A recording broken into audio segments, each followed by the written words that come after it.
اللہ تعالیٰ بندوں کو آزماتا ہے،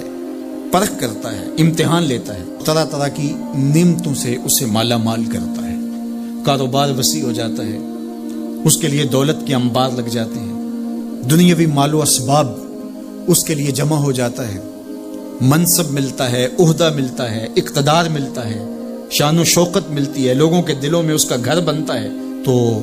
اس کے ذہن میں یہ بات آتی ہے کہ میرے رب نے مجھے جو عزت دی ہے میں اس کا استحقاق رکھتا تھا،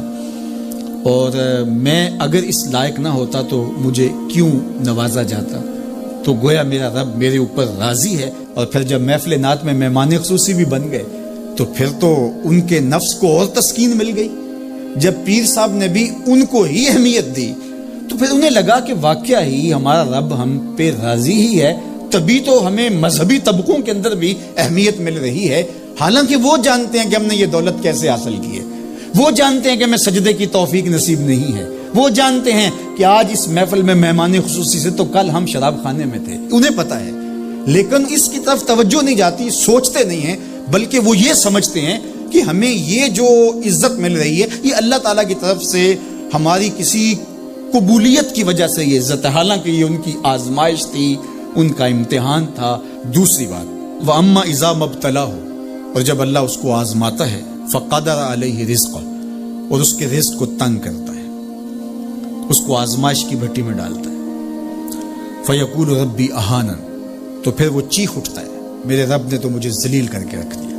بیماری آ جائے، ابتلا میں مبتلا ہو تو وہ کہتا ہے کہ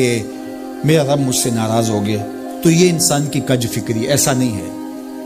کسی شخص کو دولت کا دیا جانا یہ اللہ کی رضا کی دلیل نہیں ہے، اور کسی شخص کو غربت کے امتحان میں ڈالا جانا یہ اللہ کی ناراضگی کی دلیل نہیں ہے۔ حضرت امام رازی نے لکھا ہے کہ مکے سے لے کر طائف تک 70 ایسے نبیوں کی قبریں ہیں جن کی وفات صرف بھوک کی وجہ سے ہوئی، تکلیفوں میں، آزمائشوں میں، امتحانوں میں، ابتلاؤں میں اس کے بندے رہے۔ میرے اور آپ کے آقا و مولا حضور ختمی المرتبت کے گھر میں کبھی برابر چولہا نہیں جلتا تھا، کبھی کھانے کے لیے کچھ میسر نہیں ہوتا تھا، پانی پی کے اور کھجور کھا کے گزارا ہوتا تھا، تو یہ تو کوئی دلیل نہیں ہے۔ اللہ کی رضا کی دلیل کیا ہے؟ نیکی کی توفیق مل جانا، اور اللہ کی ناراضگی کی دلیل کیا ہے؟ کسی شخص کا گناہ پہ دلیر ہو جانا۔ کوئی بندہ گناہ پہ دلیر ہے اور معصیت، نافرمانیاں، اللہ کے حکموں کو توڑنا اس کا مزاج ہے، تو سمجھو اللہ اس سے ناراض ہے۔ اور اگر کسی کو اللہ نے سجدے کی توفیق دی ہے، کسی کو اللہ نے اپنے راستے میں خلوص کے ساتھ خرچ کرنے کی توفیقات عطا کی ہیں، حلال حرام کی تمیز اس کو عطا کر دی گئی ہے، تو پھر سمجھ لو کہ اللہ اس پہ راضی ہے۔ باقی رہی بات کہ کسی کو دولت کا زیادہ دیا جانا، کسی کو کم دیا جانا، تو یہ آزمائش ہے۔ اب جو اہل ایمان ہیں، اللہ کے بندے ہیں، وہ کیا کرتے ہیں؟ جب دولت زیادہ ملتی ہے، اقتدار ملتا ہے، منصب ملتا ہے، تو بس اللہ کے شکر کے دائرے میں آ جاتے ہیں، اور جب مصیبت آتی ہے، تکلیف آتی ہے، اذیتوں میں مبتلا ہوتے ہیں، تو پھر وہ یہ نہیں کہتے کہ ہمارے رب نے ہمیں ذلیل کر دیا، بلکہ وہ اس پہ صبر کرتے ہیں